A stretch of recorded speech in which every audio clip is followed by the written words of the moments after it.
At her father's funeral, a little girl clutched her doll, hoping for comfort from the only family she had left. But instead of love, her stepmother's cold words cut through the air. She was no longer welcome, cast out into the world with nothing. Heartbroken and alone, she thought her life was over. But then, just as the gates closed behind her, a powerful millionaire appeared, rushing to her side. What he said in that moment would not only shock everyone standing there, but would completely change the little girl's destiny forever. But before we begin, tell me, where are you watching this story from? I truly love knowing where my viewers are tuning in across the world. Now let's begin this story. The heavy church bells had stopped tolling, but their echo seemed to linger in the sky. The clouds above hung low and swollen, like they too were mourning, ready to burst into rain. A few black umbrellas bobbed among the mourners as they drifted away from the freshly covered grave. The ground smelled of damp earth and wilted lilies, and somewhere in the distance, a crow cawed, breaking the fragile silence. 6-year-old Lily Carter stood apart from the adults, her tiny hand gripping a worn stuffed rabbit with ears bent and fur patchy from years of being hugged too tightly. Her eyes were swollen and red, her lips chapped from hours of crying.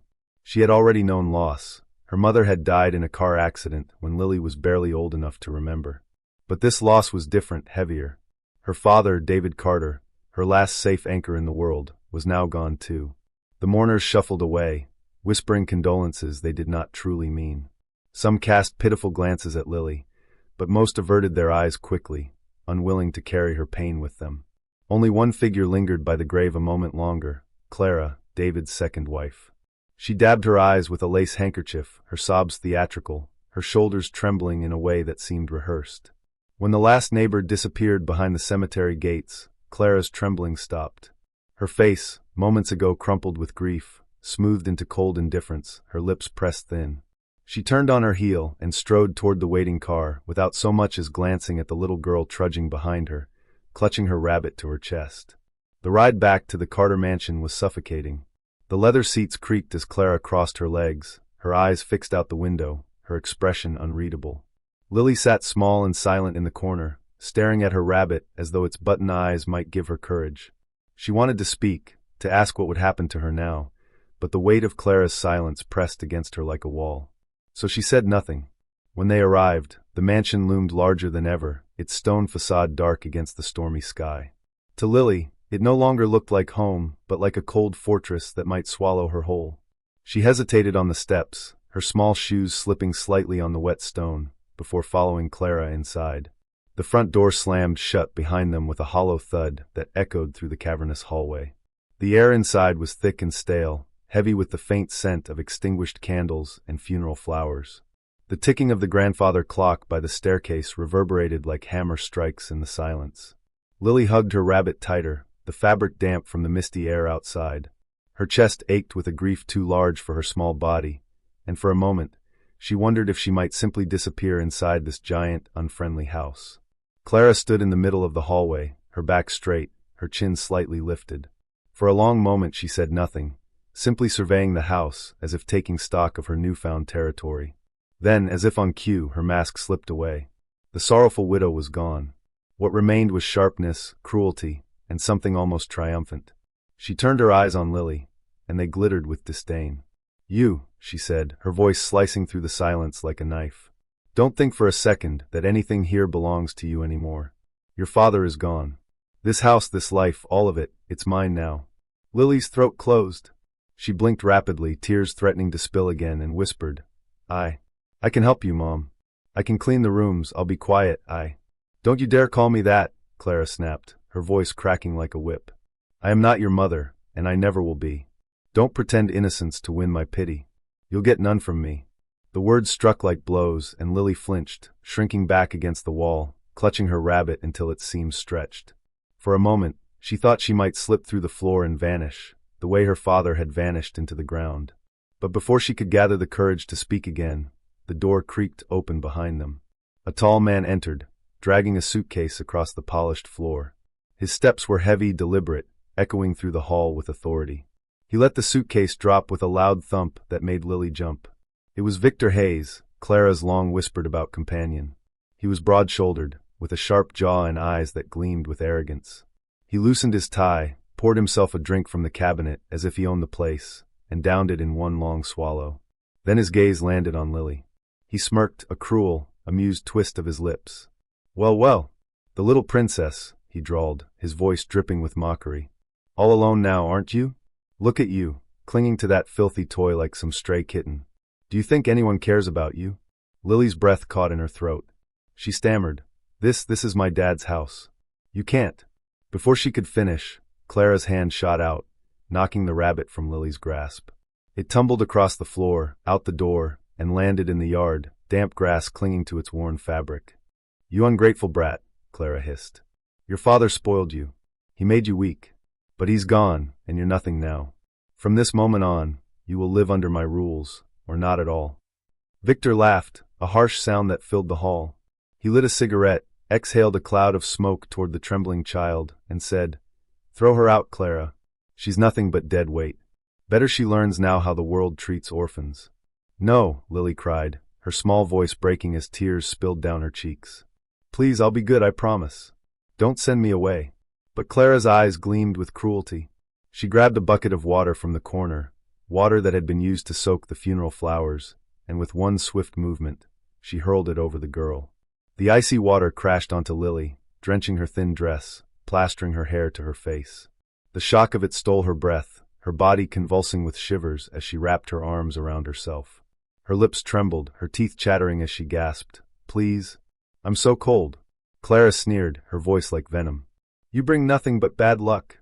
First your mother, then your father. Everything you touch ends in sorrow. You're cursed, Lily. I don't want you under my roof another second." Victor ground his cigarette under his shoe, and then stepped on the rabbit lying in the grass, grinding his heel into it until dirt smeared across its faded fur.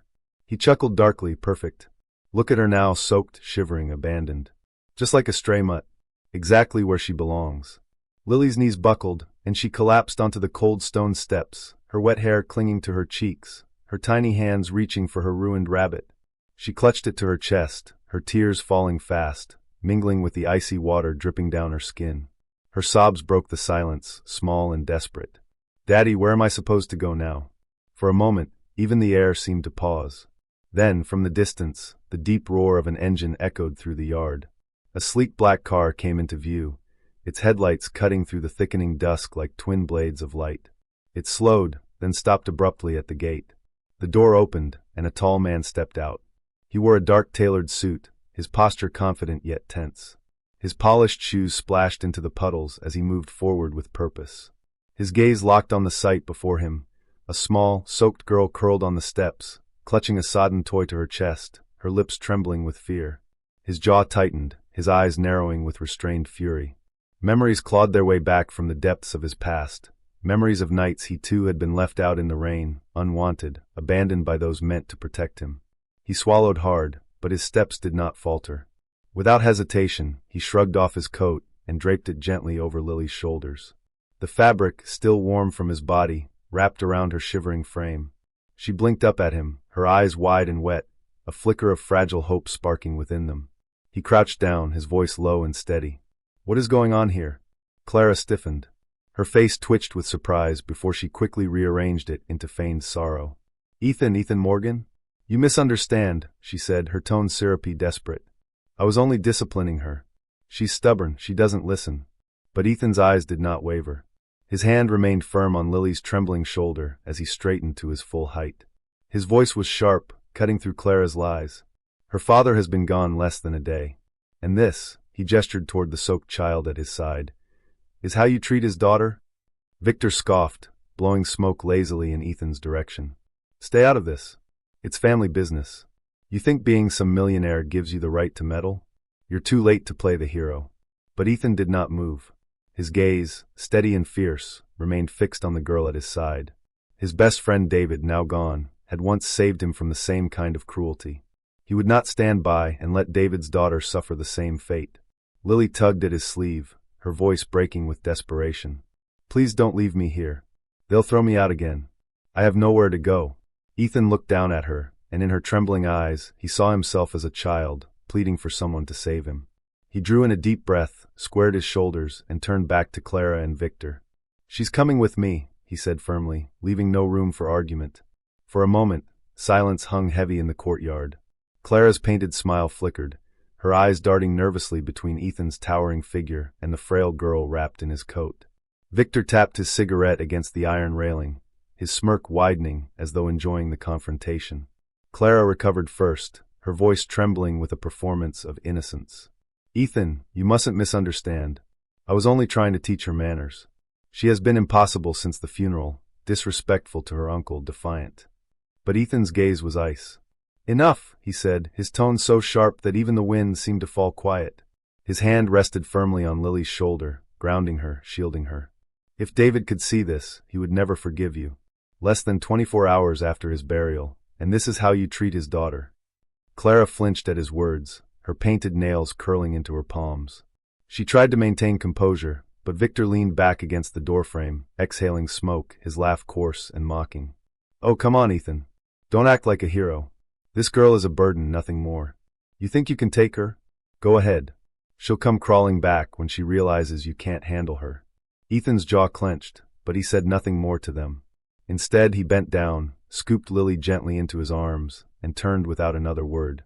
Clara's mouth opened, as if to protest, but Victor's hand on her arm stopped her. He whispered something too low for Ethan to hear, and she swallowed her fury, forcing a tight smile instead. "Fine," Clara spat, her voice dripping venom. "Take her. Let's see how long your sympathy lasts. She's nothing but a curse." Lily buried her face into Ethan's shoulder, muffling a sob as he carried her toward the sleek black car idling at the gate.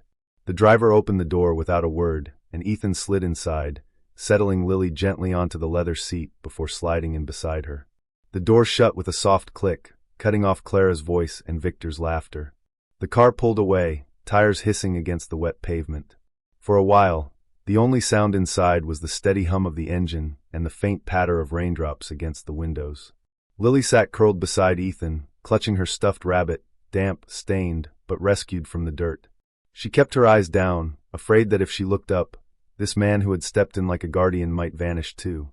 Ethan glanced sideways at her, his own hands gripping the wheel tighter than necessary. Her small frame trembled beneath the oversized coat he had draped over her shoulders. Every so often she sniffled quietly, as if trying to hide her tears. He said nothing at first, his chest tightening with memories he had tried for years to bury. Memories of his own stepfather, the cold nights when he had been thrown out into the yard for the smallest mistakes, the bruises that never quite healed. It was David who had found him then, David who had pulled him out of that darkness, given him food, a place to sleep, a reason to hope. Now David was gone, and his daughter sat beside him, suffering the same cruelty. Ethan drew a slow breath, forcing his voice to steady. "You're safe now," he said softly, though his own heart trembled with unspoken rage. Lily's fingers tightened on the rabbit. Her voice was barely a whisper. Are you going to leave me too? Like she did?" The question pierced him more deeply than he expected. He tightened his grip on the wheel, his knuckles pale. He did not answer immediately, afraid his voice might betray him. Instead, he exhaled slowly, forcing the storm inside him back beneath the surface. "No," he said finally, his tone firm. "I won't leave you." The words hung in the air between them, fragile and powerful. Lily blinked up at him, searching his face for truth, and though his jaw was tense, there was no hesitation in his eyes. Slowly, as if testing the possibility of trust, she leaned against his arm, her wet hair dampening his sleeve. Ethan did not move away. The city lights blurred past the windows, neon and shadow streaking against the glass. At last the car turned into the underground garage of a tall glass building that shimmered against the stormy sky. The vehicle came to a smooth stop in a reserved space. The driver opened the door, and Ethan guided Lily out, keeping his hand steady at her back. They walked through a hushed marble lobby where a gray-haired doorman gave a polite nod. His eyes lingered on the soaked child, as if he wanted to ask a question, but Ethan's stern glance silenced him. They entered the elevator, the mirrored walls reflecting their unlikely pair. A powerful man in a tailored suit and a frail child wrapped in a coat far too large for her. The elevator chimed, and the doors slid open into the top-floor penthouse. Inside, the space was immaculate. Open living room, polished wood floors, walls of glass revealing the rain-slick city below. Yet the silence inside was almost oppressive, the kind of silence that comes from years of solitude. Ethan set his keys on the counter, then crouched down to Lily's level. "You're soaked through. Let's get you something dry." He brought out a small sweater and sweatpants from a spare drawer, plain and oversized but soft. He pointed toward the bathroom. Change in there. I'll make you something warm. Lily nodded timidly and slipped inside. When she emerged, her hair was still damp but lightly dried with a towel, the sweater hanging loosely around her frame. She looked even smaller than before, but at least no longer shivering. At the kitchen island, Ethan had warmed a pot of chicken soup, ladling it into a bowl. He set it on the table with a spoon, the steam rising in gentle curls. Eat, he said simply. Lily slid into the chair, eyeing the food warily. She hesitated, then pushed the bowl back slightly. I'll only eat a little. I don't want to get yelled at. The words were soft, but they landed like stones in Ethan's chest. He leaned forward, his voice calm but firm. Listen to me. Here, you don't need permission just to exist. You eat when you're hungry. You sleep when you're tired. No one will punish you for that. Her wide eyes studied his face for a long moment, as though trying to decide if she could believe him. Then slowly, she picked up the spoon and took a small bite. She ate cautiously at first, glancing up at him between spoonfuls, as though waiting for him to scold her. But Ethan only sat across from her, hands folded, quietly watching over her without judgment. When she had finished half the bowl, she set the spoon down, her small voice breaking the silence. You don't hate me? She whispered. Ethan shook his head. No one has the right to hate a child for simply existing. Her lips trembled. But they said I was bad luck. That's why my parents. His eyes softened, though his voice remained steady. You are not bad luck. You are David's daughter. You are yourself. No one has the right to define you by their cruelty. Something shifted in her expression then, something fragile, a tiny crack in the wall of fear that had surrounded her. She lowered her gaze, whispering to her rabbit, Maybe Dad would be happy that someone is helping me. Ethan swallowed hard against the lump in his throat. He rose, fetched a thin blanket, and draped it over her knees. Your father would be proud of you, and he would want you safe. Night deepened outside, the storm softening into drizzle. Ethan showed Lily to a small guest bedroom, already prepared with fresh linens. He placed a moon-shaped night lamp on the side table, casting a soft glow, and handed her a glass of water. Rest here. You're safe, he said. She nodded, clutching her rabbit tightly, though her eyes shimmered with tears she tried to hide. After he closed the door, she buried her face into the toy, whispering so softly even she barely heard herself. Mom. Dad, why did you leave me with them? Ethan lingered outside the door, leaning against the wall, his own eyes burning. He heard the faint sobs, uneven and broken, until they finally faded into the quiet rhythm of sleep. His fists clenched at his sides. He remembered too vividly the nights he himself had cried alone in the dark, the footsteps of a cruel man echoing in the hallway. David had once been the hand that pulled him out. Now it was his turn. Later, in the silence of the kitchen, Ethan brewed tea and opened his laptop. He began typing an email to his attorney, Professor Anderson, a man he trusted implicitly.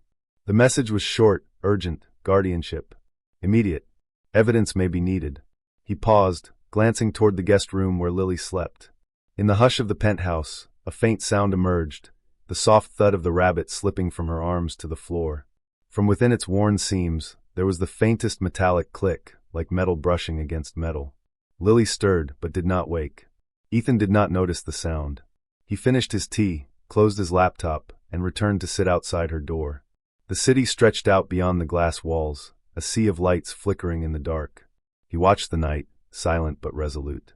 Whatever secrets David had left behind, whatever cruelty Clara and Victor plotted, he knew one thing with certainty. This time, the child would not be abandoned. Morning crept slowly into the city, gray light filtering through the floor-to-ceiling windows of Ethan's penthouse. The storm had passed, leaving the streets below glistening as if freshly washed. The silence inside was broken only by the low hum of the refrigerator and the occasional rustle of fabric as Ethan moved quietly through the kitchen. He had already been awake for hours, his thoughts circling endlessly through the night. Each time he closed his eyes, he saw Lily's face, pale, bruised with exhaustion, far too old for a girl of 8. Now, as he brewed fresh coffee, he heard the creak of a door and soft footsteps padding across the hardwood floor. Lily appeared in the doorway, clutching her rabbit to her chest. Her hair was tangled, her eyes still swollen from the night before. She hesitated as if unsure whether she was allowed to approach. You're up early, Ethan said gently, setting his mug aside. He gestured toward the table where toast and fruit waited. Come, eat something. Lily slid into a chair, her small hands resting protectively over the rabbit. She picked at the food cautiously, still carrying the ingrained habit of taking as little as possible, as though she feared punishment for appetite. Ethan didn't push. He sat across from her, his expression steady but warm, letting her know without words that she was safe. It was then that he noticed something odd. As Lily adjusted her rabbit on her lap, a faint metallic sound clinked inside the toy, muffled but distinct. His brows furrowed. Lily froze too, her eyes flicking up at him nervously. "What was that?" Ethan asked softly. Her arms tightened around the rabbit. "And nothing. Just, Mr. Buttons makes sounds sometimes." Ethan leaned forward, his tone careful, not wanting to frighten her. "Lily, has Mr. Buttons always done that?" She hesitated, then shook her head slowly. "No. After the funeral, I hugged him really hard. I thought maybe something broke inside." Ethan reached out, palm up. "May I see him?" For a long moment, Lily clutched the rabbit tightly, as though afraid he might take away her last piece of her parents. Then, with trembling hands, she placed the toy on the table.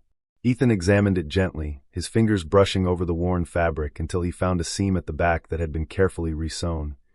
Not by a child, but by an adult's precise hand. His stomach tightened. He fetched a small pair of scissors from the drawer and carefully snipped the threads. Lily watched anxiously, biting her lip. From within the rabbit's stuffing, a small flash of silver emerged. Ethan pulled it free, a slim USB drive wrapped carefully in waterproof tape. Lily's eyes widened. "Daddy, he must have put it there." Ethan stared at the drive in his hand, his mind racing. Why would David hide something like this in his daughter's toy? What was on it that had to be concealed so carefully? His instincts told him it was no ordinary file. He closed the seam again, returning the rabbit to Lily's arms before pocketing the drive. "Keep Mr. Buttons close," he told her gently. "He's very important." She nodded, hugging the toy as if it were a shield. Ethan rose, his expression tightening as he moved to his study. Once inside, he locked the door, slid the USB into his laptop, and waited. The screen flickered, and a folder appeared. Encrypted files labeled with dates, financial statements, and a series of names he recognized from business circles. His blood ran cold as he opened one document, a detailed record of offshore accounts, secret transactions, and payoffs linked to none other than Victor Kane, Clara's brother. David had uncovered something dangerous. Ethan scrolled further, his jaw tightening. There were notes too, written in David's familiar hand, scans of his journal entries. One line stood out starkly on the screen. "If anything happens to me, the truth is here. Protect Lily at all costs." Ethan's throat constricted. David hadn't trusted anyone else, so he had hidden it where only someone close to Lily might discover it. Clara and Victor's cruelty wasn't just born of resentment. They were protecting themselves. If Lily ever revealed what she carried unknowingly in her toy, their entire empire would crumble. A knock startled him from his thoughts. "Uncle Ethan?" Lily's timid voice came through the door. "Can I come in?" He quickly removed the drive, shutting down the laptop before unlocking the door. She stood there in the hallway, still clutching the rabbit, her eyes wary. "Of course," he said, softening his tone. "What is it?" She hesitated, then whispered, "When you looked at Mr. Buttons, you didn't get mad. Everyone else always gets mad when I have him. They say I'm too old for toys." Ethan knelt so his eyes met hers. "You're allowed to hold on to what makes you feel safe. Don't let anyone take that from you." Her lips trembled, and then, for the first time since he had met her, she smiled, small, fleeting, but real. Later that day, Ethan took Lily with him to his attorney, Professor Anderson, a silver-haired man with sharp eyes and a steady voice. Anderson listened carefully as Ethan explained the situation, the abuse, Clara and Victor's negligence, and his intent to file for emergency guardianship. When Ethan slid the USB across the desk, Anderson's brows shot up. "This changes everything," he murmured, scanning a few of the files. "If this evidence is authentic, it's not just a custody battle. It's a criminal case." Ethan's eyes darkened. "Then we'll pursue both. But Lily stays with me." Anderson nodded gravely. "I'll file the papers immediately. But be prepared, Clara and Victor won't go down without a fight. And if they realize you have this," he tapped the USB lightly, "they'll come for it. And for her." True enough, that evening, as Ethan escorted Lily into the lobby after buying her new clothes, he caught sight of Clara standing by the marble pillars, her lips curved in a brittle smile. Victor leaned against a black car outside, smoking, his eyes cold. My, Clara purred, stepping forward. "You've wasted no time, Ethan. Playing house already?" Her gaze slid down to Lily, who shrank behind Ethan's arm.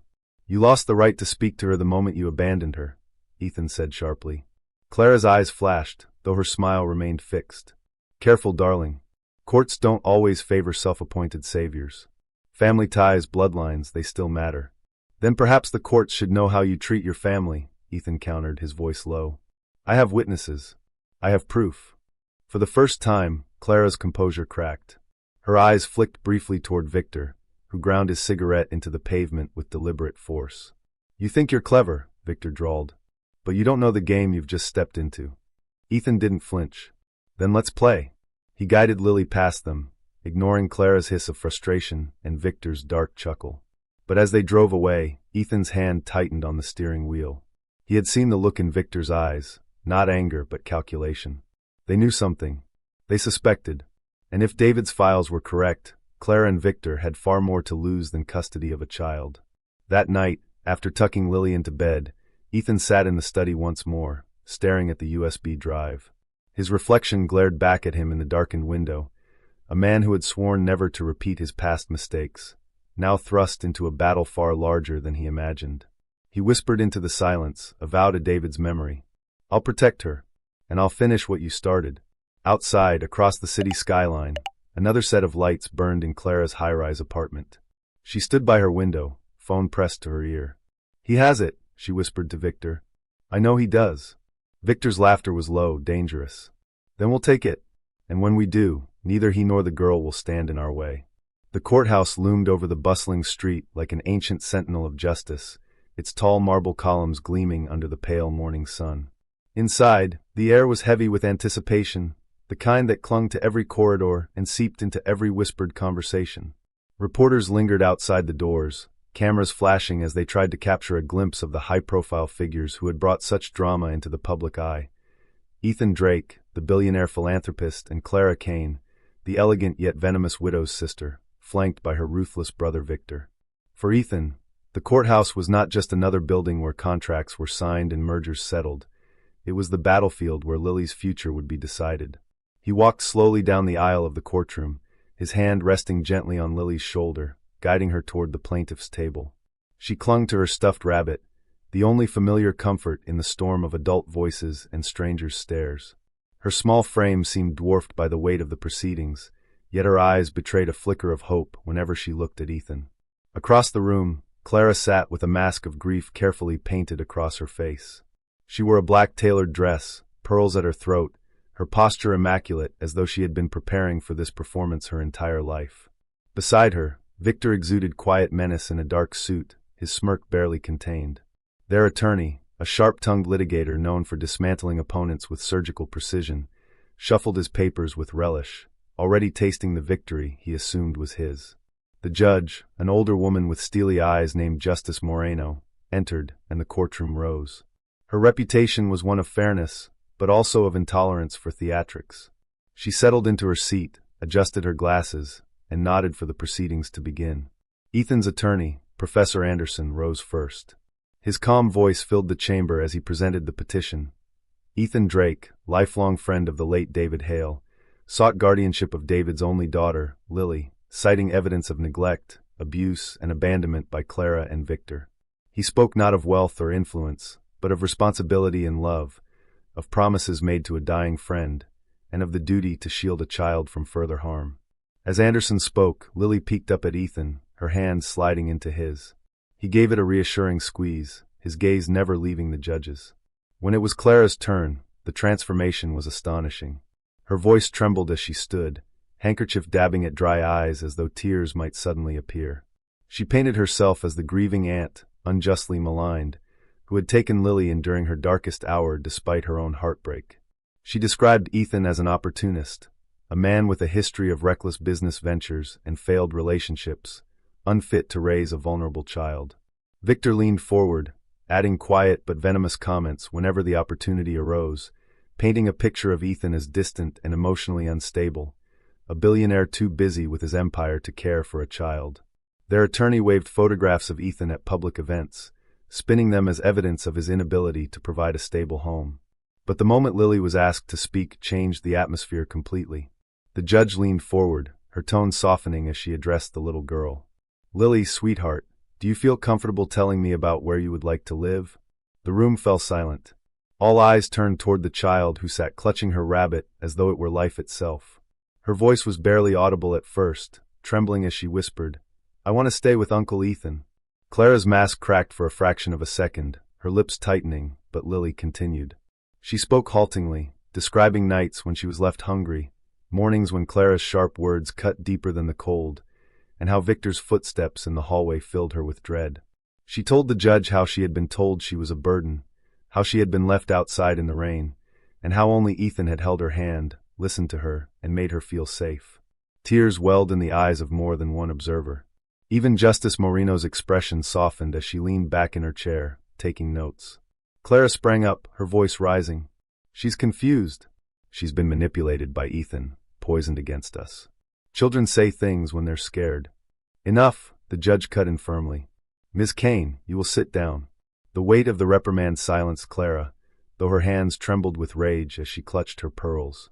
Anderson then introduced testimony from neighbors and staff who had witnessed Clara and Victor's treatment of Lily. Each account painted the same picture: neglect, disdain, cruelty masked behind thin civility. The evidence was damning, but it was the emotional resonance of Lily's own words that lingered in the chamber. Victor, however, was not a man to accept defeat quietly.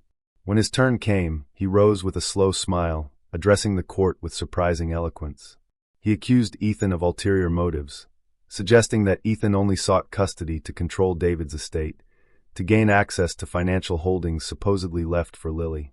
He hinted darkly at Ethan's past, failed partnerships, rumors of ruthless acquisitions, whispers of broken engagements. "Is this truly the man you would trust with a grieving child?" Victor asked, his voice dripping with false concern. "Or is this the act of a lonely billionaire desperate to polish his public image?" The courtroom buzzed with murmurs. Ethan's jaw tightened, but he remained silent, letting Anderson respond. "Mr. Kane speaks of motives," Anderson said calmly, his voice cutting through the noise. "But motives are revealed through actions. Who left Lily outside after her father's funeral? Who withheld food? Who told her she was unwanted? And who, on the other hand, opened his home, sought no inheritance, and filed this petition not for gain, but for protection?" The answer is clear. Justice Moreno nodded slowly, her eyes narrowing at Victor before turning back to her notes. The proceedings stretched late into the afternoon, the tension thick as arguments clashed like swords.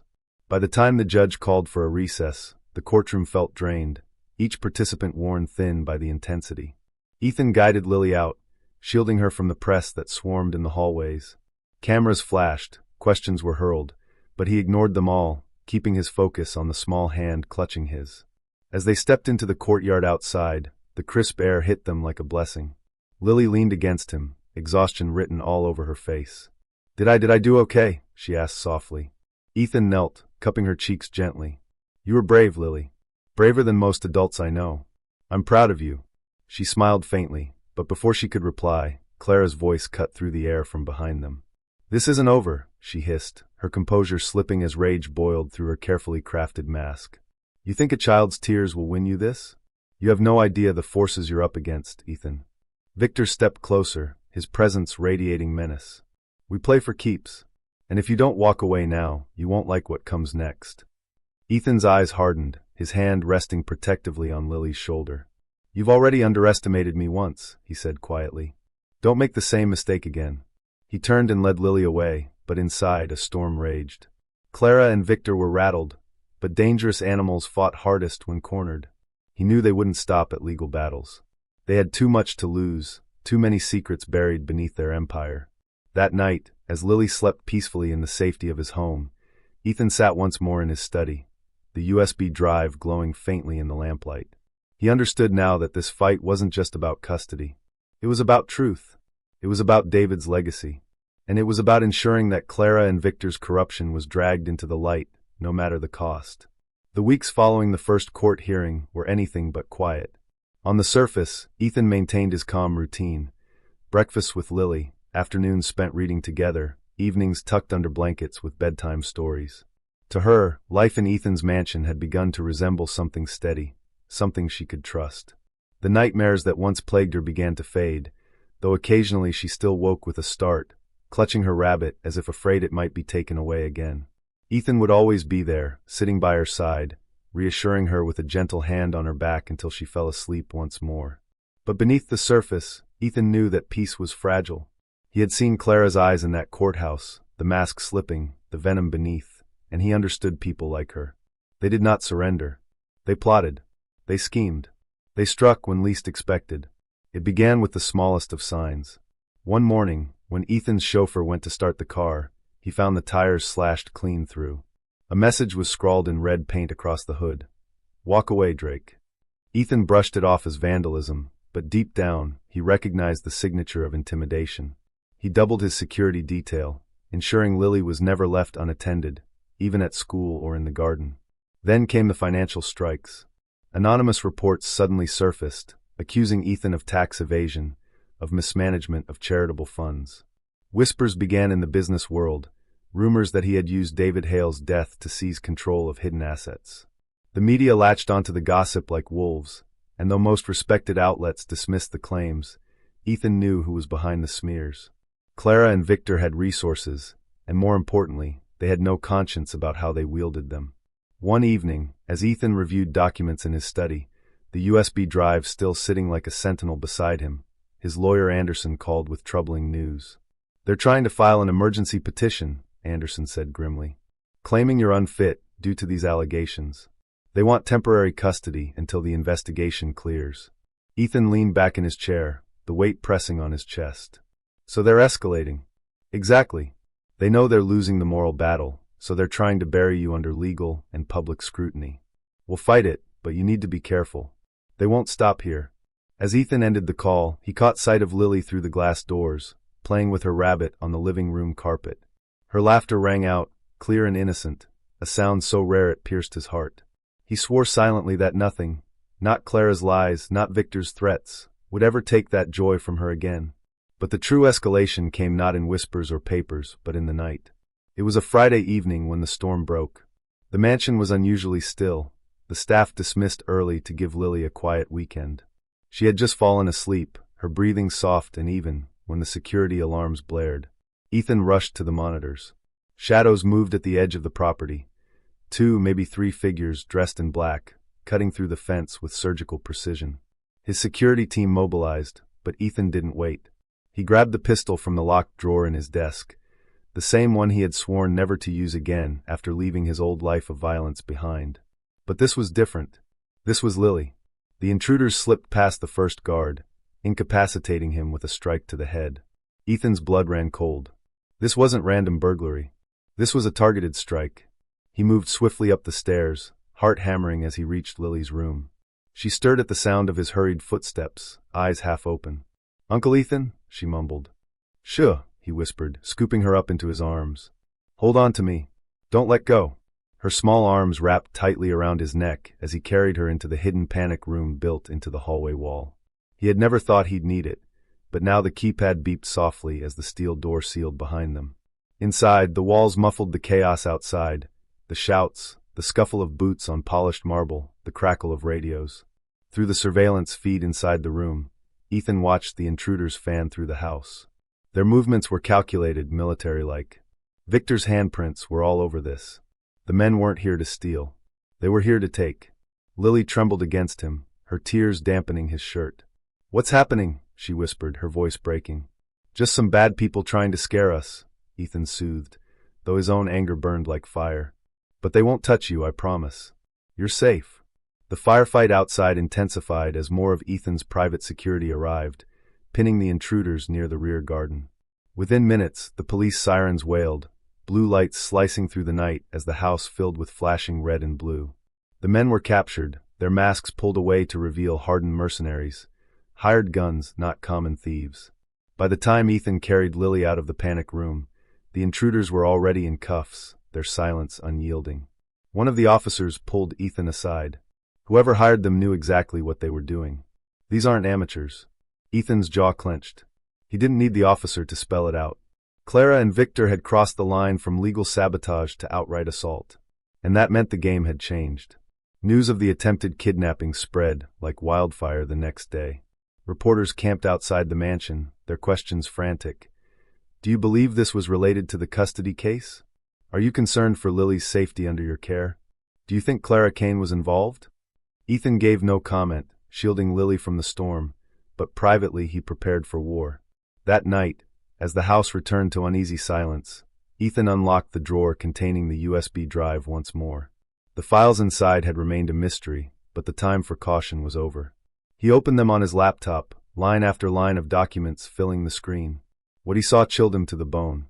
The files detailed a vast network of offshore accounts, fraudulent charities, and construction projects tied to Clara and Victor's family company. It was not just greed, it was systemic corruption spanning years, involving bribery of officials, embezzlement of public funds, even laundering money for dangerous organizations. And David Hale, Lily's father, had discovered it. He had been compiling this evidence quietly, intending to expose them, until his sudden death. Ethan leaned back, the weight of realization pressing on him. David hadn't simply died. His accident, though ruled a tragedy, now seemed far less innocent. And Clara and Victor, desperate to bury the truth, had turned their cruelty on the one innocent witness left behind, Lily. A storm brewed in Ethan's chest.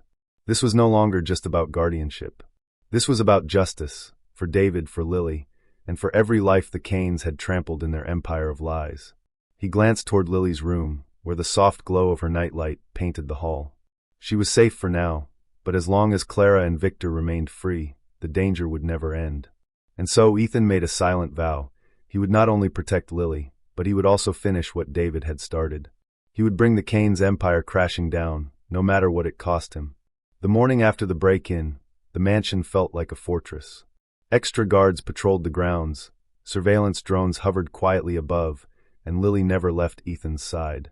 Though the security gave a sense of safety, the air was still tense, like a wound that hadn't healed. Lily clung to her rabbit wherever she went, her small eyes darting at every unfamiliar sound. The innocence she had briefly regained after moving in with Ethan was being chipped away by fear. Ethan watched her with quiet sorrow and made himself a promise. The only way to end this cycle of threats was to destroy Clara and Victor at their root. Ethan sat late into the night with Anderson, his lawyer, and a trusted private investigator named Julia. Together, they pored over the files from David's USB drive. Bank statements, contracts, coded communications. The evidence was overwhelming, but it was also dangerous. The Kanes had built an empire that touched everything from city officials to international contractors. Exposing them meant going to war with enemies far more powerful than just Clara and Victor. Julia tapped her pen against the desk, eyes narrowed. This is bigger than I thought. Money laundering, bribery, even links to human trafficking operations overseas. If we leak this without the right precautions, you'll be a target just like David was. Ethan's jaw tightened. David collected this for a reason. He wanted the truth to see the light. They killed him for it, Julia. And now they're trying to erase Lily too. I won't let them succeed. Anderson leaned forward. You realize what you're saying, Ethan. Once we step into this, there's no turning back. The courts will drag you through mud, the press will crucify you, and if they catch wind that you have this evidence, they'll try again, harder. I know, Ethan said, his voice low but unwavering. But I don't care what they do to me. This is about Lily. She deserves a life free of their shadow. And David deserves justice. The plan was set. Julia would begin tracing the offshore accounts to create a trail the FBI couldn't ignore, while Anderson prepared legal motions to shield Ethan from retaliatory accusations. Ethan himself would take on the more dangerous part, confronting the Kanes' associates in person, gathering confirmations and testimonies that would strengthen the case. The first lead brought him to an abandoned warehouse at the edge of the city. There he met a nervous contractor named Hayes, a man who had once worked closely with Victor, but had fallen out after refusing to sign forged construction reports. Hayes looked over his shoulder constantly, his hands shaking as he lit cigarette after cigarette. They'll kill me if they know I talked to you, Hayes whispered. You don't understand. Victor doesn't leave loose ends. Ethan placed a reassuring hand on his shoulder. You've been living in fear long enough. Help me bring them down, and I'll make sure you and your family are protected. I give you my word. Hayes hesitated, then finally slid a folder across the table. These are copies of the blueprints. Fake invoices, ghost projects, billions funneled offshore. If you use these, you'll cut right into the heart of their operation. Ethan took the folder, his chest tightening with grim resolve. Thank you. David started this fight. I'll finish it. But Clara and Victor were not idle. Word spread quickly in the underworld, and soon Ethan felt the backlash. Anonymous smear campaigns exploded online, painting him as a ruthless businessman exploiting Lily for her father's inheritance. Reporters camped outside the mansion gates, shouting accusations. Even old acquaintances began to distance themselves, wary of being dragged into the storm. The final straw came when Child Protective Services arrived unannounced. A stiff woman with clipped words and sharp glasses demanded to see Lily, citing serious concerns regarding her welfare under Ethan Morgan's care. Someone had filed a report accusing him of emotional manipulation, of exploiting the girl's grief for personal gain. Ethan's hands curled into fists, but he forced himself to remain calm. Lily, clutching her rabbit, peeked out nervously from behind the doorway. The officer's cold gaze swept over her trembling figure. "We'll need to schedule an evaluation," she said curtly. "If any of these allegations prove true, custody will be revoked immediately." After she left, Ethan sank into his chair, fury boiling in his veins. Clara and Victor were tightening the noose, using every weapon they had: the courts, the media, government agencies. But beneath his anger was fear. Not for himself, but for Lily. Every night she asked him the same question: "Will they come take me away, Uncle Ethan?" And every night he answered with a steady lie: "Not while I'm here, sweetheart. Not ever." Meanwhile, Julia uncovered an even darker piece of the puzzle. Hidden in the offshore records was a series of payments to an accident consultant. The timing of those payments aligned chillingly with the weeks leading up to David's fatal car crash. "It wasn't an accident," Julia said, her face pale as she slid the documents across Ethan's desk. "They paid someone to tamper with his car. David was murdered." Ethan's fists clenched around the papers until his knuckles whitened. He had suspected it, but seeing proof ignited a storm inside him. Clara and Victor hadn't just stolen Lily's home. They had taken her father from her, snuffed out a life to protect their empire. The revelation came at a cost. That very night, Julia's car was run off the road on her way home. She survived with minor injuries, but the message was clear: stop digging or pay the price. Ethan stayed by her hospital bed, his expression carved from stone. "They won't scare us off. If anything, they've just signed their own death warrant." But he couldn't ignore the growing weight on Lily. She sensed his tension, felt the shadows creeping closer. One night, as he tucked her into bed, she whispered, "What if they win, Uncle Ethan? What if they take me away and hurt you?" He sat on the edge of her bed, brushing her hair back gently. "Listen to me, Lily. No matter what happens, you're not alone. Your father wanted you to be safe, to be loved. And I'll fight with everything I have to keep that promise. You're stronger than you think. And we're stronger together." Her small hand slipped into his, squeezing tight. "I believe you," she whispered. In that moment, Ethan knew it wasn't just about vengeance anymore. It wasn't even just about justice. It was about giving Lily back the childhood that had been stolen from her. And to do that, he would have to burn Clara and Victor's empire to ash. The turning point came when Julia traced the offshore accounts to a hidden bank in Switzerland. If they could present those records in court, combined with Hayes's testimony, Clara and Victor would have nowhere to hide. But retrieving them meant stepping directly into enemy territory. "I'll go myself," Ethan declared, determination etched in his voice. Anderson frowned. "It's dangerous. If they know you're coming." "Then let them know," Ethan cut him off.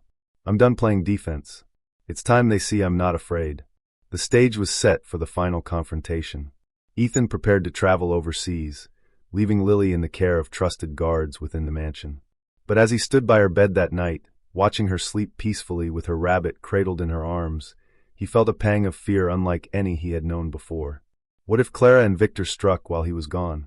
What if his fight for justice left Lily vulnerable again? He leaned down, kissed her forehead softly, and whispered, "Hold on just a little longer, sweetheart. I'll end this, once and for all." And with that, Ethan stepped into the shadows of the storm, ready to face the lions in their den, and determined that this time, only one side would emerge standing. The flight to Switzerland was long and sleepless. Ethan sat by the window, staring into the night sky, replaying every moment of the battle that had led him here. The whispers of betrayal, the smear campaigns, the break-ins, the threats to Lily, all of it weighed on his chest like iron chains. Yet beneath it all was a steady flame of resolve. David's USB drive had started this fight, but it would be Ethan who finished it. He thought of Lily, curled up with her rabbit back at the mansion, and the promise he had whispered before leaving. "I'll end this once and for all." Landing in Zurich, Ethan wasted no time. Julia's contacts had arranged a discreet meeting with an insider at the bank. The man was nervous, his eyes darting around the cafe where they met, but when Ethan slid the stack of evidence across the table, the banker's resolve hardened. "You're right," he said in a hushed voice. "These accounts are illegal. Shell companies, fraudulent charities, all tied to Clara and Victor Kane. I'll get you the full record. But once this leaks, you'll have the Kanes, their partners, and probably half the corrupt city officials after your blood." Ethan gave a grim smile. "They're already after me. This just makes it official." For 2 days, Ethan remained in Zurich, shadowed by men he suspected were sent by Victor. But he outmaneuvered them, relying on both wit and muscle. When the banker finally delivered the encrypted hard drive, Ethan knew he held in his hands the weapon to end the Kanes. The return flight was heavier with tension. He kept the hard drive close, never letting it out of sight, his mind filled with what awaited back home. Anderson had arranged a court date for an emergency custody and fraud hearing. Julia had lined up Hayes to testify, though he was terrified. This would be their last, best chance to expose everything. But Clara and Victor had not been idle. When Ethan arrived back at the mansion, he found chaos. Reporters swarmed outside, police cars lined the driveway, and Lily was crying in the arms of a guard. Child Protective Services had returned, this time with a court order to remove her. Clara herself stood smugly at the gates, her face painted with false concern as cameras captured the scene. "This man is unfit," she declared, pointing dramatically. "He's manipulating my niece, keeping her from her family. She belongs with me, not with a stranger who seeks only to exploit her inheritance." Ethan strode through the crowd, his voice booming with authority. "You don't get to decide her future, Clara. And soon the world will know why." He handed the encrypted drive directly to Anderson, who slipped it into his briefcase. The battle was no longer in whispers, it was heading straight into the light. The courtroom was packed. Reporters filled every bench, cameras flashed outside, and the tension was thick enough to choke on. On one side sat Clara and Victor, flanked by their army of lawyers. On the other sat Ethan, Anderson, Julia, and a trembling Lily, holding her rabbit tightly. The hearing began with Clara's attorney painting Ethan as an opportunist, a manipulator, even a danger to Lily. They spoke of suspicious wealth, of unfit guardianship, twisting every fact into venom.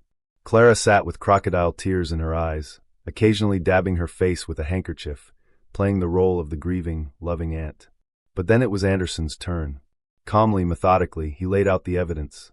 He presented Hayes' testimony, the forged construction reports, the offshore accounts traced to the Kanes, and finally, the encrypted hard drive. When the judge asked for clarification, Julia explained how the bank records tied directly to bribes, fraud, and even suspicious payments that coincided with David's death. Murmurs filled the courtroom. The judge leaned forward, eyes narrowing. "Are you suggesting Mr. David Kane's death was not an accident, but a deliberate act orchestrated by his own family?" Anderson's voice rang out clear. "Yes, Your Honor. And the proof is right here." The courtroom erupted in chaos. Clara leapt to her feet, shouting denials, her face twisted with fury. Victor slammed his fist against the table, his mask of composure shattered. The judge banged the gavel repeatedly, demanding order. But the tide had already turned. The evidence was undeniable, the connections too precise to dismiss. The court ordered immediate protective custody for Lily under Ethan's care, pending a full criminal investigation into Clara and Victor. As marshals moved forward to escort the siblings out, Clara locked eyes with Ethan one last time, her face a mask of venom and defeat. "This isn't over," she hissed. "Yes, it is," Ethan replied coldly. The days that followed were a storm of headlines. Kane Empire crumbles amid fraud scandal. Orphan girl saved from corrupt aunt and uncle. Millionaire guardian exposes criminal network. Clara and Victor were indicted on multiple charges, their assets frozen, their reputations destroyed. Former allies fled, leaving them to rot in their downfall. Through it all, Ethan shielded Lily from the noise, keeping her world small, safe, and filled with warmth. The mansion, once tense with security and shadows, slowly transformed into a true home. Lily began to laugh again, to paint and play in the garden without looking over her shoulder. She still carried her rabbit, but now it was less a shield of fear and more a comfort of habit. One quiet evening, as the sun dipped below the horizon, Ethan sat on the porch with Lily beside him. She leaned against his arm, her voice soft. "Do you think my dad knows what happened?" Ethan looked up at the stars, his throat tightening. "I think he does. and I think he's proud of you, of how brave you've been. He'd be happy knowing you're safe now." She smiled faintly, a tear rolling down her cheek. "And I'm happy you're here. You kept your promise." Ethan wrapped an arm around her, pulling her close. "I always will, Lily. Always." In that moment, the long war felt worth it. Every risk, every scar, every sleepless night, it had all led to this. Lily was free, David's name was vindicated, and the Kane's empire lay in ruins. The story that had begun in grief ended in justice, and in the bond between a man who refused to give up and a child who refused to be broken. And though the world outside continued to spin with noise and headlines, inside that mansion there was peace. A peace bought with courage, sacrifice, and love, the kind that could never be stolen. And that brings us to the end of this story. If you enjoyed this journey of courage, betrayal, and justice, please don't forget to like, share, and subscribe to the channel. It helps us bring more stories like this to you. Thank you for watching.